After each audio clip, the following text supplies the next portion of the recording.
నేటి మన ఆరాధన నిమిత్తమై పరిశుద్ధ గ్రంథంలో నుంచి ఒక లేఖన భాగాన్ని చూసుకుందాం. ఎఫెసీలకు రాసిన పత్రిక 4వ అధ్యాయము 4, 5, 6 వచనాలు మనం కలిసి చదువుకుందాం.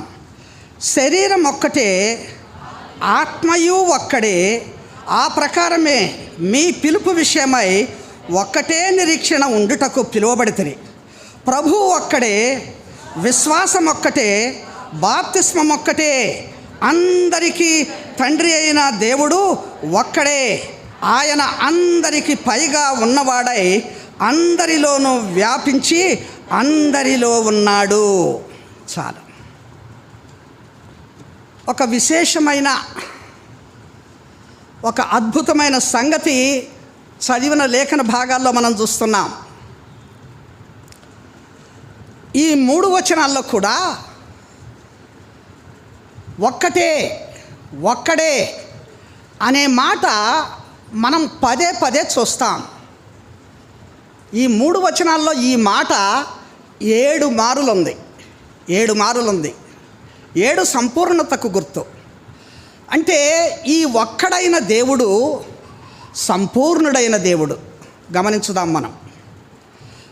మన జీవితాలలో ఈనాడు మనము ఎక్కడి నుంచో వచ్చాం. ప్రభువు రక్తము చేత కొనబడ్డాం. ప్రభువు బిడ్డలుగా వచ్చి ఆయన ఆరాధన చేస్తున్నాం. మనం ఎక్కడి వారమో, మనం ఎలాంటి వారమో, ఏ స్థితిలో ఉన్నవారమో మనం ప్రకటన 5:10 చూస్తాం. 9-10 వచనాలు కలిసి ఉన్నాయి. అక్కడేమని ఉంది? ఆయా భాషలు మాట్లాడేవాళ్ళు, ఆయా జాతుల వాళ్ళు, ఆయా దేశాల వాళ్ళు, ఆయా తెగల వాళ్ళు, అంటే భిన్నమైనటువంటి వారముగా లోకములో మనము ఒకరికి ఒకరు ఏమి కాని వారంగా చేయబడుతూ వచ్చినప్పుడు ఆ దేవుడు మనల్ని ఏం చేశాడు? ఒక్కదానిలోనికి తీసుకొని వచ్చాడు. ఈనాడు ఆయన రక్తము చేత కొనబడిన మనము ఒక్క కుటుంబంగా చేయబడినాం. ఇటువంటి ఒక్క కుటుంబంగా, ఒక్కటిగా చేయబడిన మన జీవితాల్లో ఈ ఒక్కడైన దేవుణ్ణి కనుక మన విశ్వాసం కానీ, మన బాప్తిస్వం కానీ, మన యొక్క నిరీక్షణ కానీ, మరి మన యొక్క దేవుడు కానీ అన్నీ కూడా ఒక్కటే, ఒక్కటే, ఒక్కటే, ఒక్కడై ఉన్న ఈ దేవుడు. కనుక ప్రియులారా, మనము ఆరాధన విషయమై నేటి దినము ఈ ప్రత్యేకమైన ఈ ఒక్క అనేటువంటి విషయంలో దేవుడు మనకు లోకములో అదే ఒక్కటై ఉన్న కొన్ని ఆత్మీయమైన సంగతులను, అంటే మరొకటి లేని, ఎందుకంటే ఈనాడు లోకంలో దేవుళ్ళు అనేకమున్నా ఒక్కటికి వ్యతిరేకం ఏంటండి? ఒక్కటికి వ్యతిరేకం అనేకం. ఒకటి అంటే సింగిల్, అనేకం అంటే ఒకటి కంటే ఎక్కువ.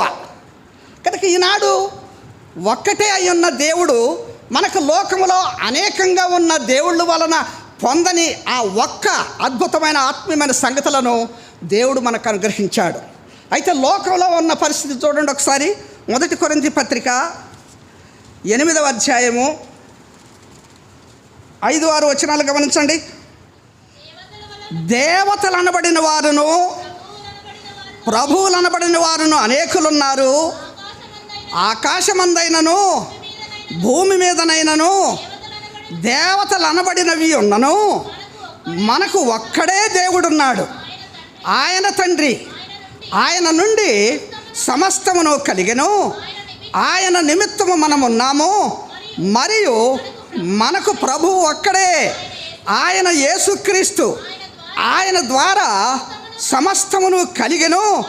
మనము ఆయన ద్వారా కలిగిన వారము. చాలు. ఇక్కడ చూడండి, లోకములో దేవుళ్ళు అనబడిన వారు అనేక మంది ఉన్నారు. కానీ మనకైతే దేవుడు ఒక్కడే.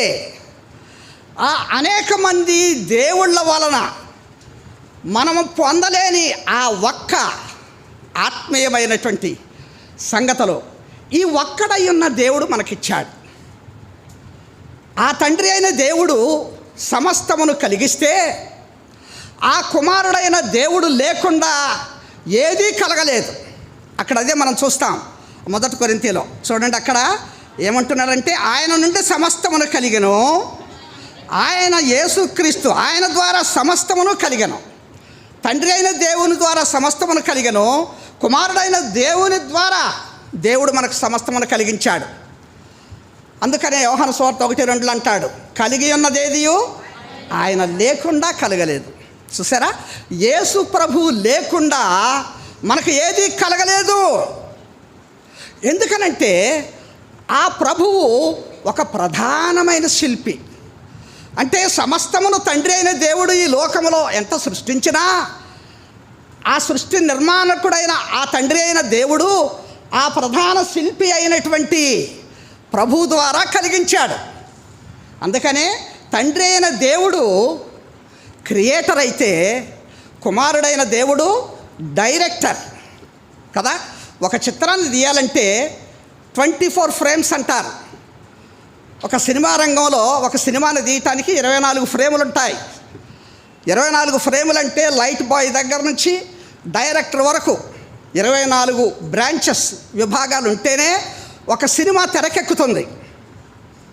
అలాగే ప్రపంచంలో ఇన్నిటిని కలిగించిన ఆ దేవుడు అది యేసు ప్రభు ద్వారా కలిగించాడు.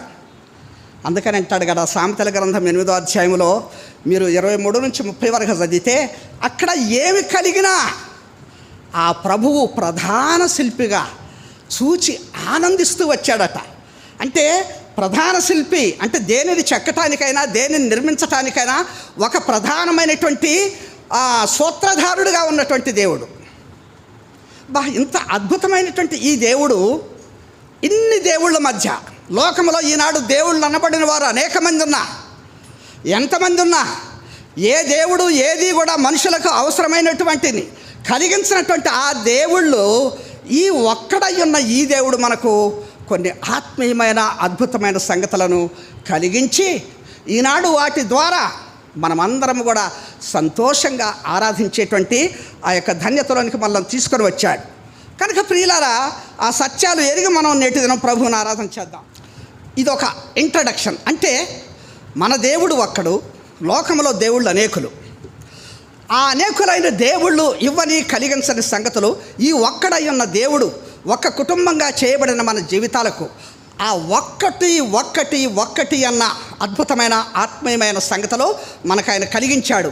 అవేంటో ఈ సమయమందు మనం క్లుప్తంగా తెలుసుకొని వాటిని బట్టి వాటిని ఆధారం చేసుకొని నేటి దినం ప్రభువును మనము ఆరాధన చేద్దాం. చూడండి, మొదటిగా ఆ ఒక్కటి ఏమిటో చూద్దాం. హెబ్రీయులకు రాసిన పత్రిక 13వ అధ్యాయం 10వ వచనం గమనించండి, నేను చదువుతాను. మనకొక బలిపీఠం ఉన్నది, దాని సంబంధమైన వాటిని తినుటకు గుడారములో సేవ చేయు వారికి అధికారం లేదు. చాలు, మొదటి మాట మనం గమనిస్తాం. మనకొక బలిపీఠం ఉన్నది. There is only one altar. మనకు ఒకే ఒక బలిపీఠం ఉన్నది. అంటే it is very unique in its kind. అంటే దాని యొక్క ప్రత్యేకతలో, దాని రకములో అది యునిక్. ఇక అంటే ఇంకొకటి లేదు. ఒకే ఒక్క బలిపీఠం మనకున్నది.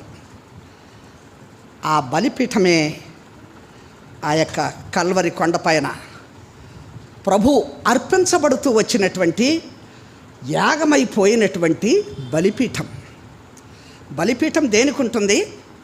బలులు అర్పించటానికి.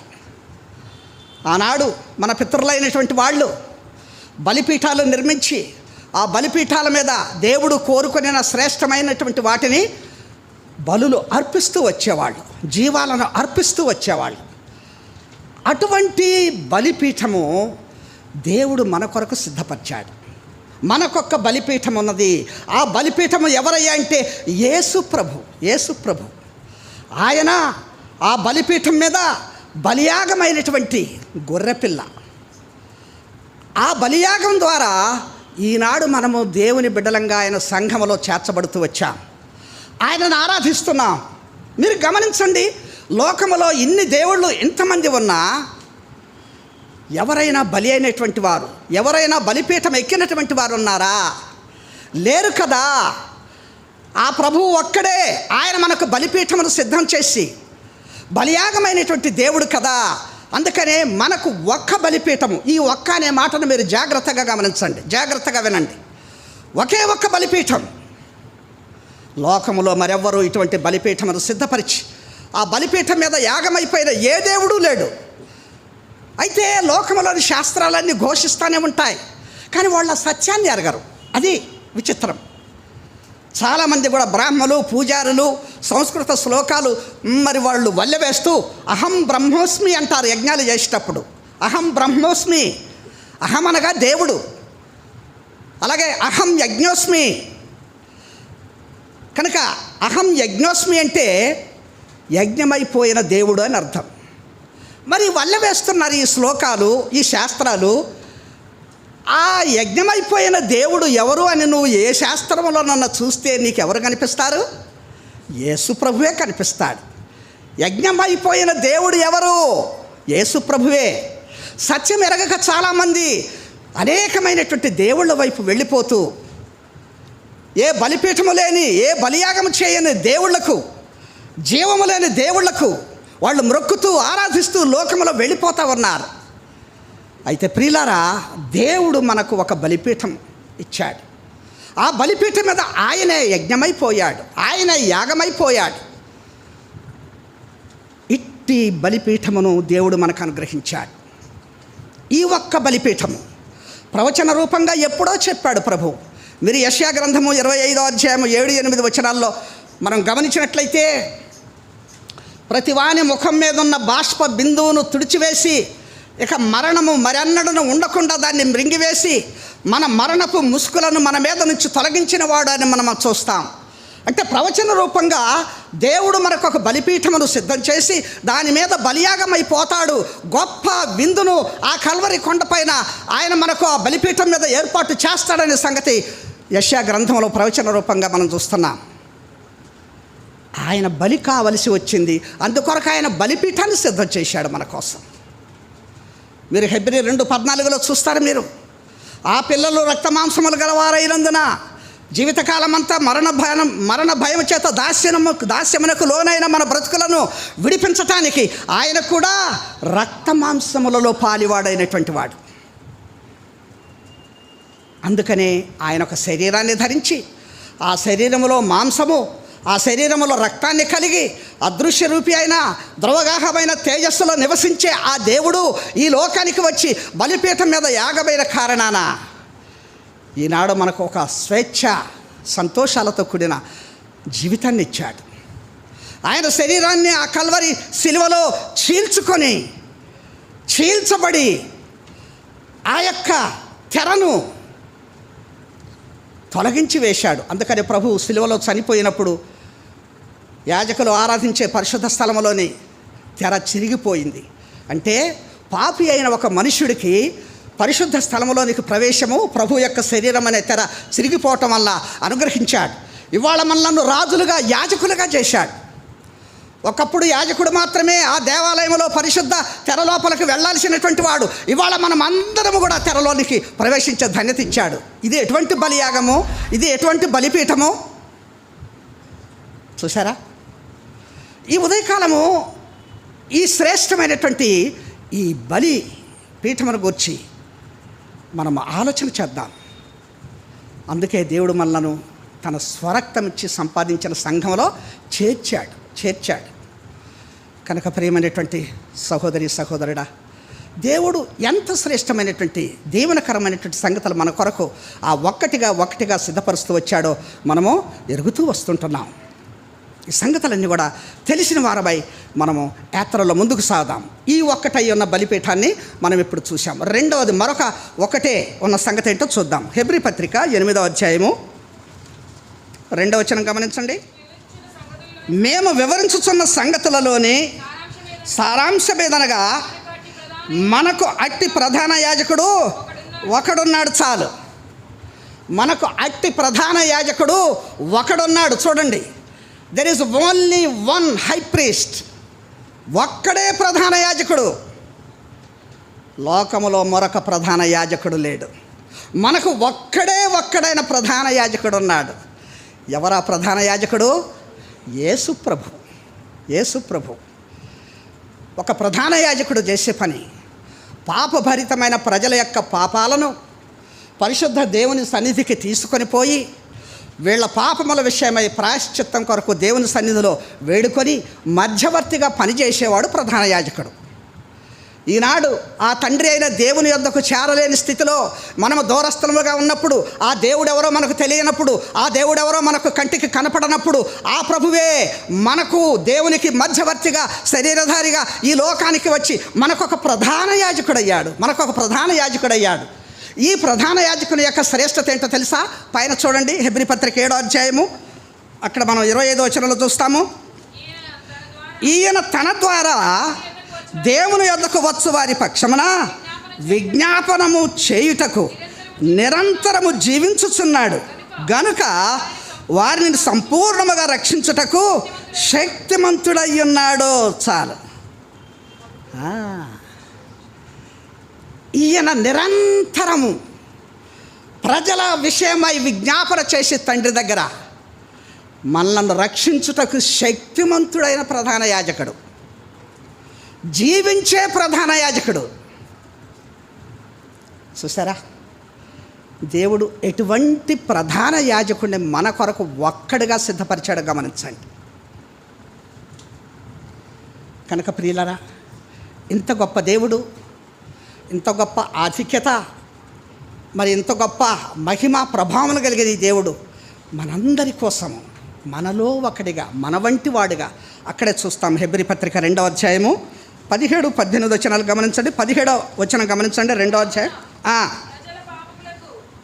కావున ప్రజల పాపములకు పరిహారము కలుగజేయుటకై దేవుని సంబంధమైన కార్యములలో కనికరమును నమ్మకమును గల ప్రధాన యాజకుడు నిమిత్తము అన్ని విషయములలో ఆయన తన సహోదరుల వంటి వాడు కావలసి వచ్చెను.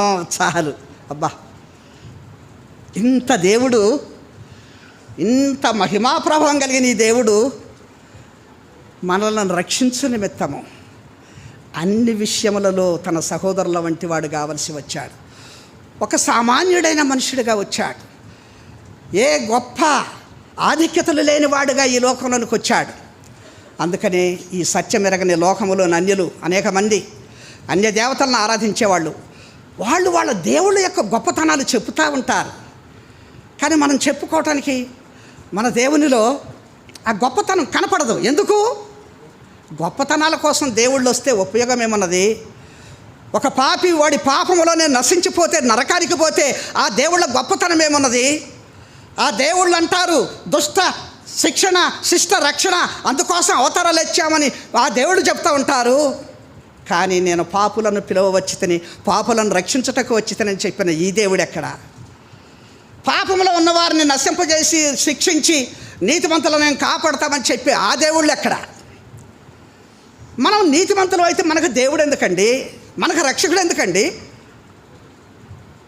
నీతి లేని జనాంగము గనక, నీతి లేని ప్రజలు గనక, మానవుల్లో పాపము అది మరి అనాది నుంచి జన్మతః వచ్చినది గనక దాని నుంచి విమోచించుటకే కాలము సంపూర్ణమైనప్పుడు ఆ దేవుడు కృపాసత్య సంపూర్ణుడుగా మన మధ్యకు వచ్చాడు.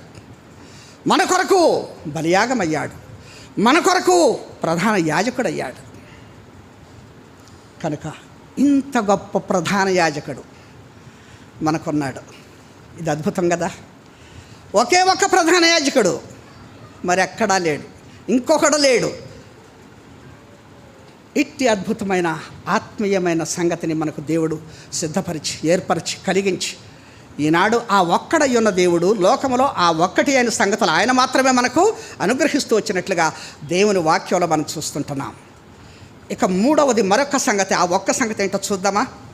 కీర్తనల గ్రంథము 46వ అధ్యాయము 4వ వచనం.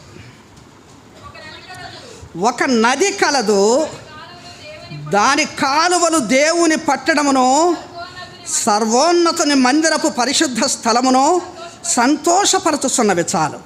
ఒక నది కలదు. There is only one river. ఒక్క నది. గమనించండి ఈ మాట. ఈ ఒక్కటి అనేటువంటిది ఎంత శ్రేష్టమైనటువంటి మాట. ఒక్క నది కలదు, దాని కాలువలు దేవుని యొక్క పట్టణములో ప్రవహిస్తూ ఏం చేస్తుందట?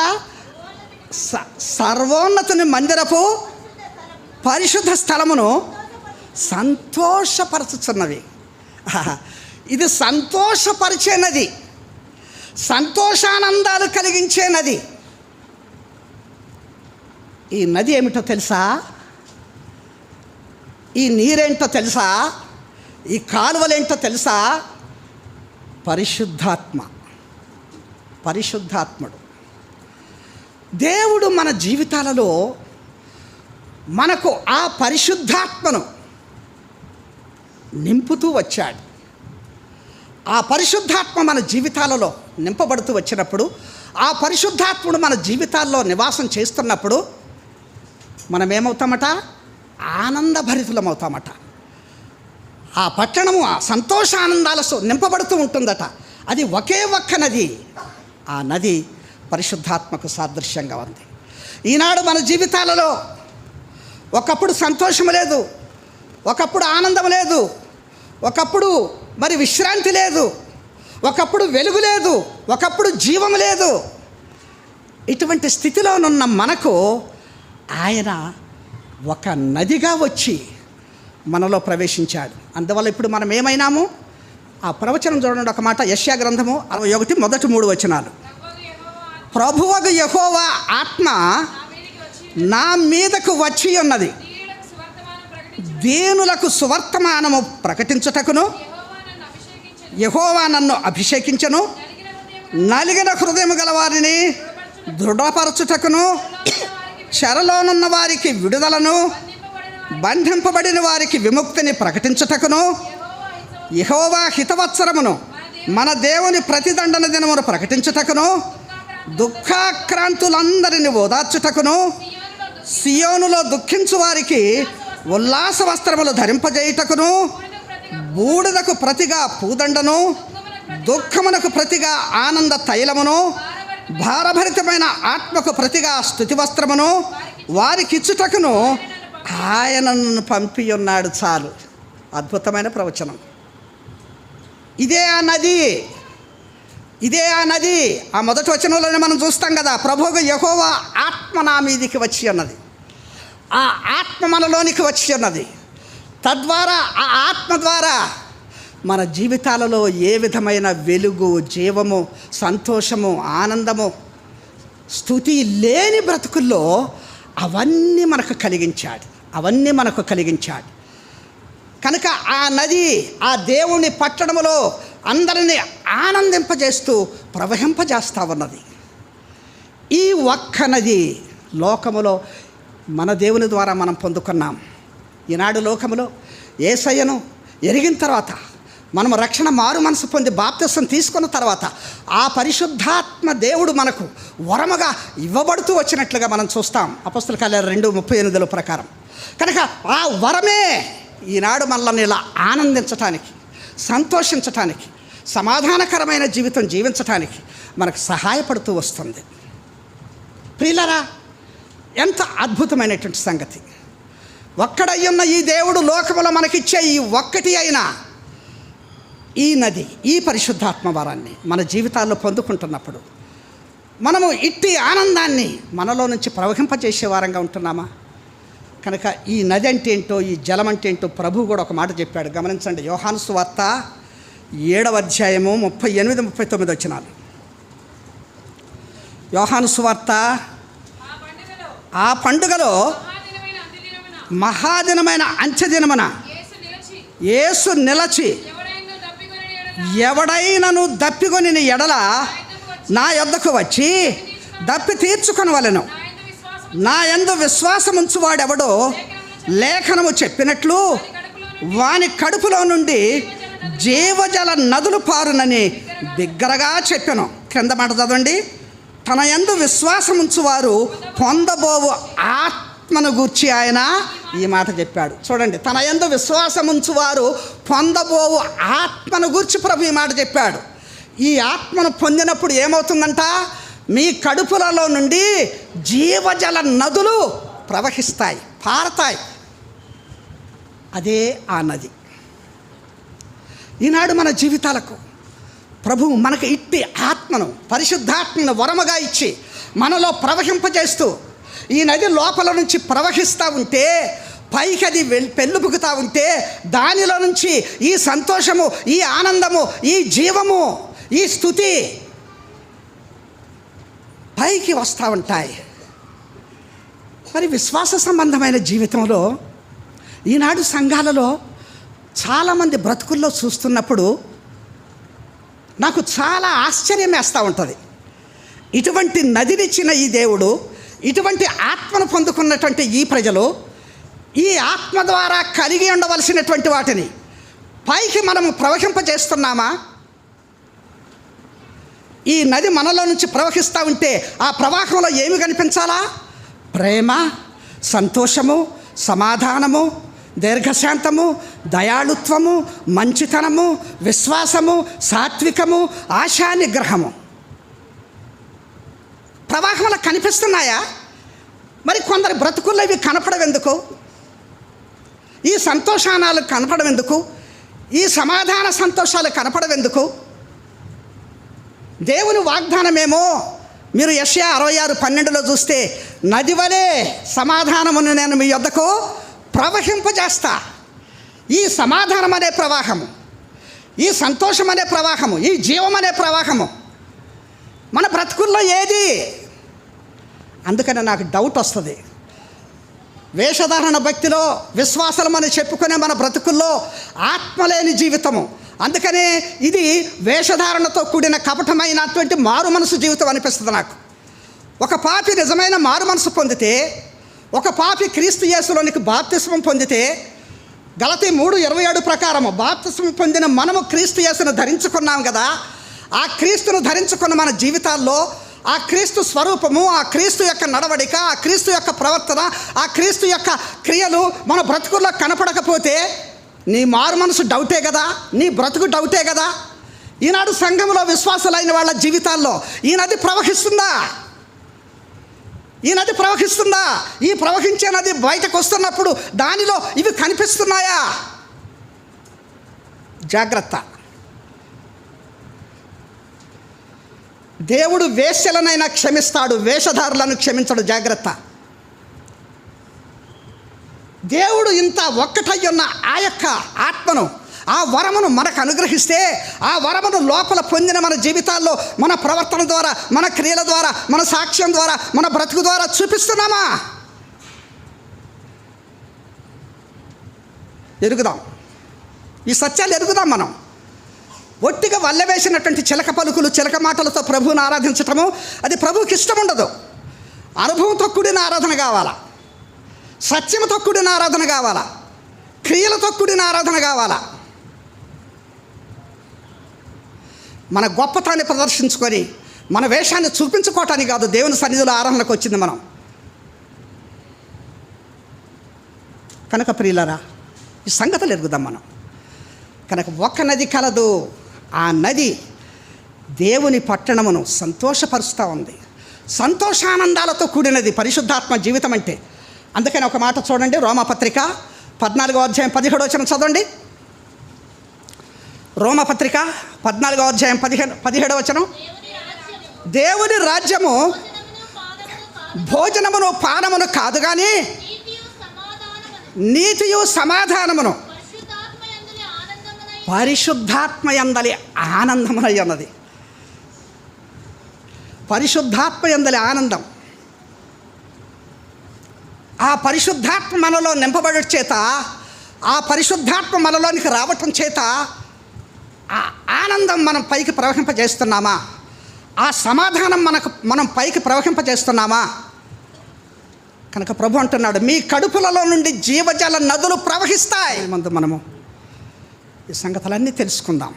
కనుక దేవుడు, ఆ ప్రేమ కలిగిన ఒకే ఒక్కడై ఉన్న ఆ దేవుడు మన జీవితాలకు ఒక అద్భుతమైనటువంటి నదిని మనకు అనుగ్రహించాడు. ఒక్క నది కలదు, ఒక్క నది కలదు. ఆ ఒక్క నదే పరిశుద్ధాత్ముడు, పరిశుద్ధాత్మ వరముగా పొందిన మన జీవితాలు. ఇది మనం చూసిన 3వ సంగతి. ఇంకా ఒక్కటై ఉన్న 4వ సంగతి ఏంటో చూద్దాం.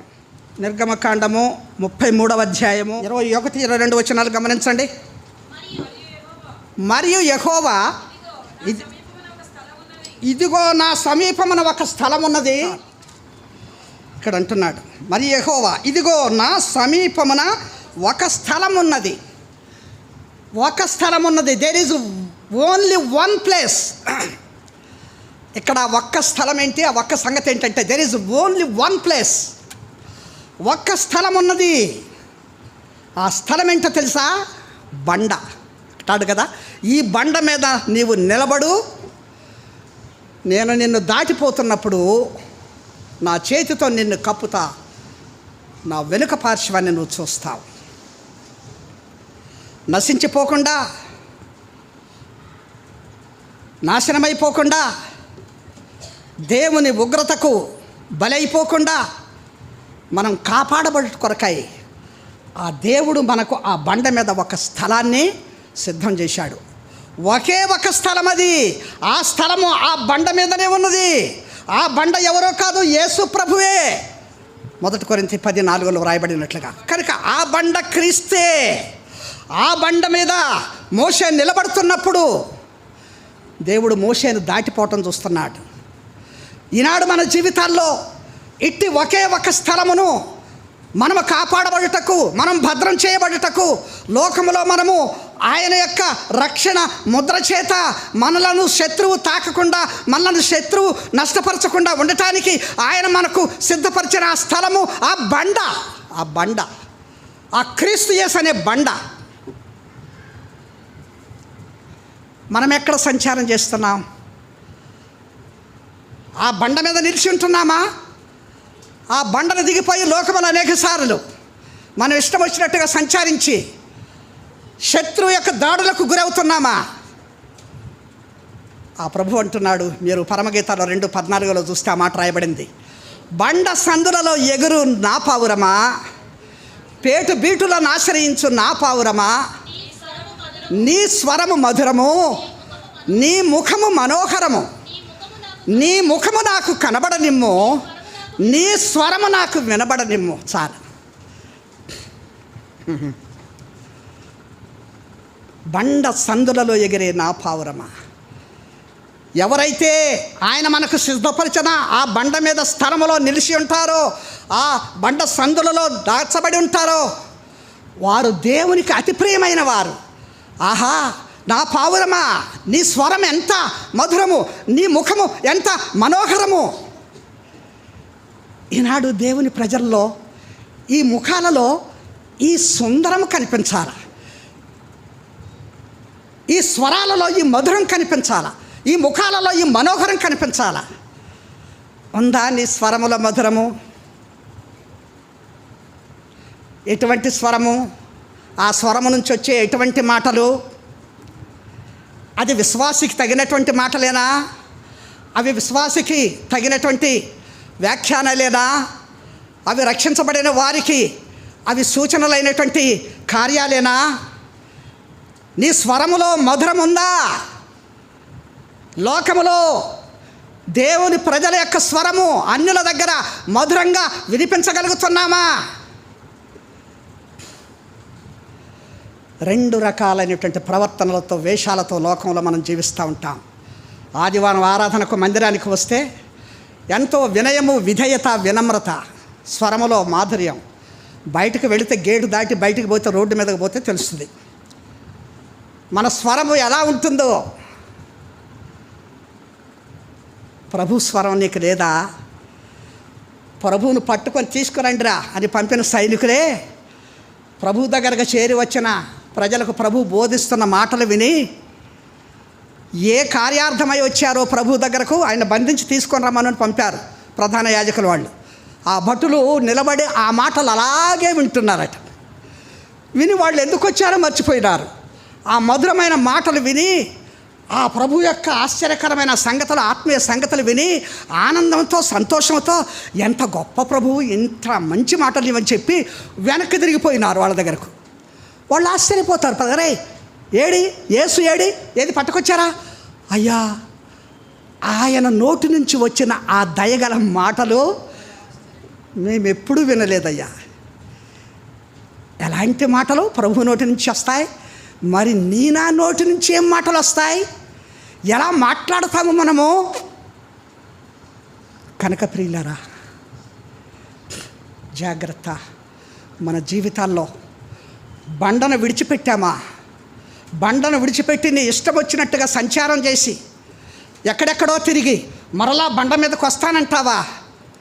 నీ స్వరములో మాధుర్యం ఉండదు, నీ ముఖములో మనోహరత్వం ఉండదు.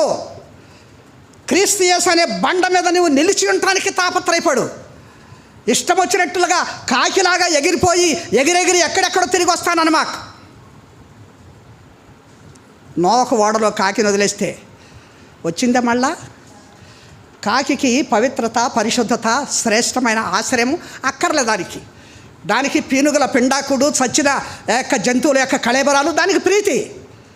కనుక నోవహు ఓడలోంచి కాకిని వదిలేస్తే అది అంతే పోయింది. ఎందుకంటే దానికి విస్తారమైన పీనుగలు దొరికినాయి కనుక తింటూ వెళ్ళిపోయింది. కానీ పావురాన్ని వదిలితే అది అద్భుతమైనటువంటి శాంతి సూచకమైన ఆ ఒలివ కొమ్మను తీసుకొని మళ్ళా నోవహు దగ్గరికి వచ్చింది. ఈనాడు నీవు పావురంగా ఉంటున్నావా, కాకిగా బ్రతుకుతున్నావా?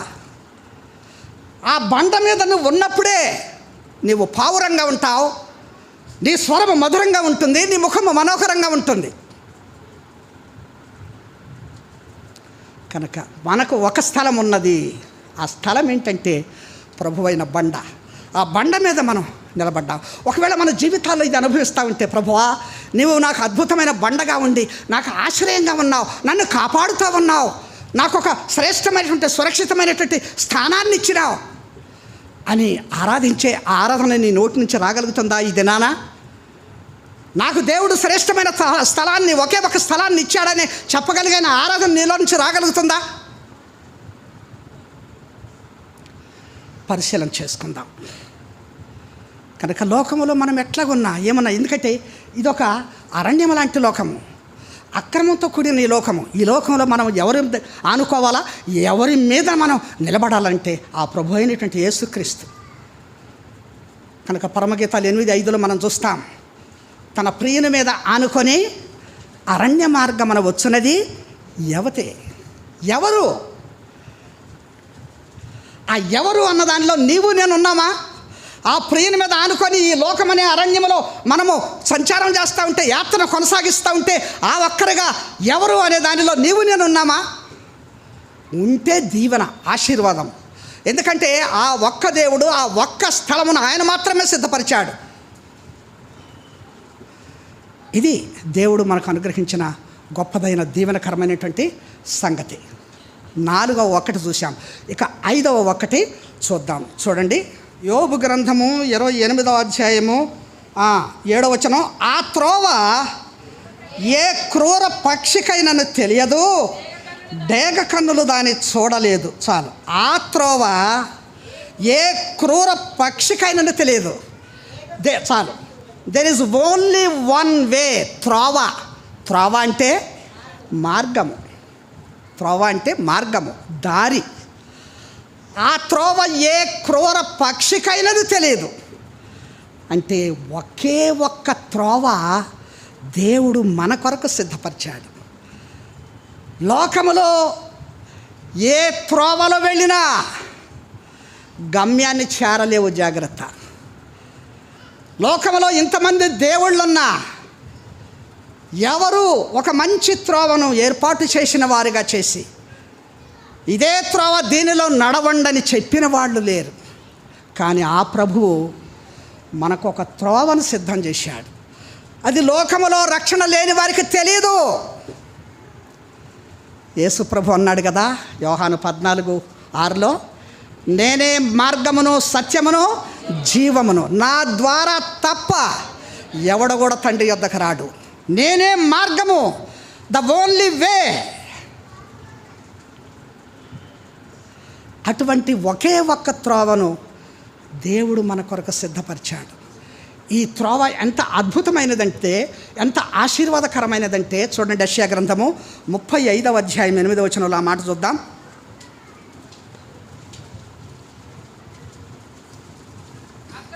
అక్కడ దారిగానున్న రాజమార్గము ఏర్పడును, అది పరిశుద్ధ మార్గం అనబడును, అది అపవిత్రులు పోకూడని మార్గము, అది మార్గమున పోవు వారికి ఏర్పరచబడును. మూఢులైనను దానిలో నడుచుచు త్రోవను తప్పక ఉందురు. చూడండి, అది ఎటువంటి మార్గమో ఇక్కడ చెప్తున్నాడు. ఈ ఒక్క మార్గము, ఈ ఒక్క త్రోవ ఎంత శ్రేష్టమైనదంటే రాజమార్గంగా ఉంటుంది, పరిశుద్ధ మార్గంగా ఉంటుంది, అపవిత్రులు పోకూడని మార్గంగా ఉంటుంది. అది పవిత్రులైన వాడు పోతా ఉంటే అది ఏర్పడుతూ ఉండే మార్గంగా ఉంటుంది. ఈవెన్ మూఢులైనా కూడా, మూర్ఖులైనా కూడా, తెలివిలేని వాళ్ళైనా కూడా రక్షణ పొందితే వారు అటు ఇటు తప్పక అందులో నడిచేటట్టుగా చేసే మార్గం అది. ఈనాడు పామరులైన మనలను, నీచులైన మనలను, వెర్రివాళ్ళమైన మనలను, జ్ఞానం లేని మనలను 1 కొరింథీ 1:28 ప్రకారము ఇటువంటి వారిని రక్షించి ఇటువంటి శ్రేష్టమైన మార్గములోనికి నడిపిస్తూ ఉన్నాడు. అటు ఇటు తప్పిపోకుండా. మీరు యెషయా 30:21 చదివితే కనపడుతుంది కదా అక్కడ. యెషయా 30:21 ఏముంది? మీరు కుడికైనను ఎడమకైనను తొలగితే ఇదే త్రోవ, దీనిలో నడువుడని చెప్పు మీ వెనక నుండి ఒక శబ్దము. అబ్బా, మనం ఒకవేళ తప్పిపోతా ఉంటే మన తండ్రి అయిన దేవుడు, మన కాపురి అయిన ప్రభు మనం వెనకుండి మనం ఒకవేళ తప్పిపోతామేనని, ఏ జాగ్రత్త, ఇదే త్రోవ, దీనిలో నడువు. ఎప్పుడు అటు ఇటు తొలగినప్పుడు చక్కగా నడవండి అని చెప్పే శబ్దముగా ఆయన మన వెనక నుండి మన చెవులకు వినిపింపజేసే దేవుడు. ఇంత శ్రేష్టమైనటువంటి త్రోవను ఆ దేవుడు మనకు సిద్ధపరిచాడు. అది ఒకే ఒక్క త్రోవ, అది ఒకే ఒక్క త్రోవ. అందులో ఎవరు నడుస్తారు? అదే యెషయా 35:9 కింద భాగంలో ఉంది. విమోచించబడిన వారు. అందులో రాస్తాడు, విమోచించబడిన వారు ఆ త్రోవలు పాటలు పాడుచు నడుస్తారు. ఈనాడు ఇంత శ్రేష్టమైనటువంటి దీవెనకరమైనటువంటి త్రోవను యేసయ్య మనకు సిద్ధపరిచి ఒకానొక దినమున ఆ ప్రభు వచ్చినప్పుడు ఆయనతో ఎగిరిపోతూ ఉంటే లోకము విస్తుపోద్దట. ఎట్లా విస్తుపోతుందో తెలుసా? చూడండి, యెషయా గ్రంథము 60:8 రాయబడిన మాట. యెషయా గ్రంథము, మేఘము వలెను ఎగయు గువ్వ వలెను గోళ్లకు ఎగసివచ్చు వీరెవరు. చాలు, మేఘము వలెను ఎగయు గువ్వల వలెను గోళ్లకు ఎగసివచ్చు వీళ్ళెవరు. ఆనాడు మేఘములలాగా గోళ్లకు ఎగిరిపోయే పక్షుల్లాగా ఆకాశంలో వెళ్ళిపోతూ ఉంటే అరే అరే వీళ్ళెవరు వీళ్ళెవరు ఎలా ఎలా గువ్వల్లాగా ఎగిరిపోతున్నారు, వాళ్ళ నివాసాలకు ఎగిరిపోతున్నారు, వాళ్ళ గోళ్లకు వెళ్ళిపోతున్నారు. ఎందుకని? దేవుడు తన ప్రజలకు ఒక శ్రేష్టమైన మార్గాన్ని ఏర్పరిచారు. ఆ మార్గంలో సంచారం చేస్తూ విమోచించబడిన వారు వెళ్ళిపోతారు.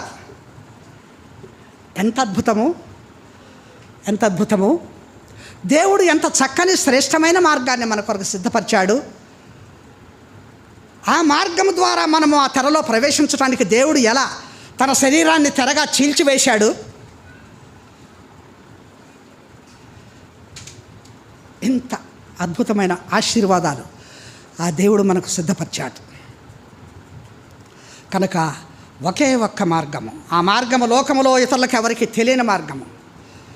పామరులైన, అవివేకులైన, మూర్ఖులైన వాళ్ళు కూడా నడుస్తూ ఉంటే తొట్టిల్లకుండా నడిపించటానికి ఆయన శబ్దముగా మన వెనకుండి మనకు ద్రవ చూపేవాడు. గువ్వలలాగా ఎగిసిపోయి ఆ యొక్క పరమ నివాసానికి వెళ్ళిపోయేటువంటి మార్గం ఆయనే మనకు ఏర్పాటు చేశాడు. ఇది అద్భుతమైనటువంటి సంగతి. ఇది 5వ ఒకే ఒక్క ఆత్మీయమైన సంగతిగా మనం చూస్తూ వచ్చాం. చివరిగా ఇంకొకటి నేను చూపించి 2 నిమిషాలు ముగిస్తాను.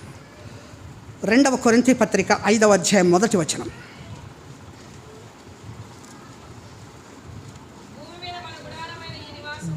భూమి మీద మన గుడారమైన ఈ నివాసము శిథిలమైపోయినను చేతి పని కాక దేవుని చేత కట్టబడినదియు నిత్యమైనదియునైన నివాసము పరలోకమందు మనకున్నదని ఎరుగుదము. చాలు, భూమి మీద మన గుడారమైన ఈ నివాసము శిథిలమైపోయినను చేతి పని కాక దేవుని చేత కట్టబడినది నిత్యమైనదియునైన నివాసము.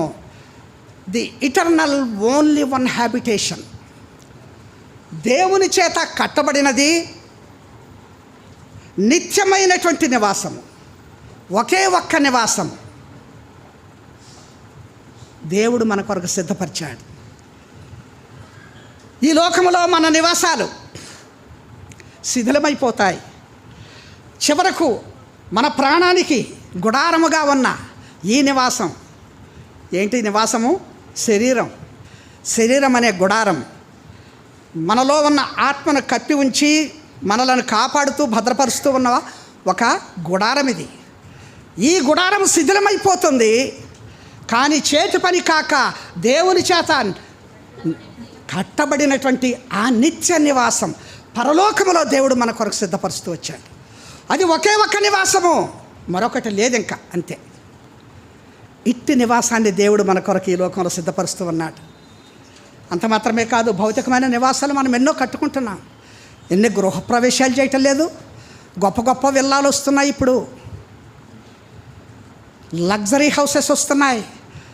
ఎన్ని వస్తే మాత్రమేంటి, ఎన్ని కడితే ఏంటి, అవి ఏదో ఒక దినాన శిథిలమైపోయేటువంటివి. కనుక ప్రియులారా, దేవుడు ఇటువంటి శాశ్వతమైన నిత్యమైన నివాసాన్ని, the only one permanent habitation ప్రభు మన కొరకు సిద్ధపరిచాడు.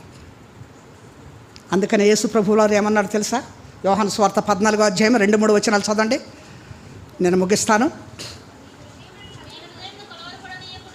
మీ హృదయమును కలవరపడనీయకుడి, దేవుని యందు విశ్వాసం ఉంచుచున్నారు, నా యందును విశ్వాసం ఉంచుడి. నా తండ్రి ఇంట అనేక నివాసములు కలవు, లేని ఎడల మీతో చెప్పుదును, మీకు స్థలము సిద్ధపరచ వెళుచున్నాను. నేను వెళ్ళి మీకు స్థలము సిద్ధపరచిన ఎడల నేనుండు స్థలములో మీరును ఉండులాగున మరలా వచ్చి నా యొద్ద నుండుటకు మిమ్మును తీసుకొని పోదును. చాలు. ప్రభు ఎంత శ్రేష్టమైన వాగ్దానం ఇచ్చాడు. నేను మీకు స్థలము సిద్ధపరచ వెళుతున్నాను, అదే ఒకే ఒక్క ఆ నివాసము. అది సిద్ధపరిచి నేను మరలా వస్తాను మీ యొద్దకు, నేనుండే స్థలంలో మీరు ఉండేటట్లుగా నేను వచ్చి మిమ్మల్ని తీసుకొని పోతాను. ఎందుకని? ఈ భూమి మీద శిథిలమైపోయే గుడారం తర్వాత మన బ్రతికేంటి? గాలిలో దయ్యాల్లాగా తిరుగుదామా? ఆత్మలతో నివాసం లేని దయ్యాలు ఏం చేస్తాయో తెలుసా? ఎక్కడ శరీరం దొరుకుతుందా, ఎక్కడ ఏ ఇల్లు దొరుకుతుందా అని చూస్తుందట. నివాసం లేని దయ్యాలు చేసే పని అదే. ఏదో ఒక మానవ శరీరాన్ని ఆధారం చేసుకోవాలి, వచ్చి అందులో దూరతాయి.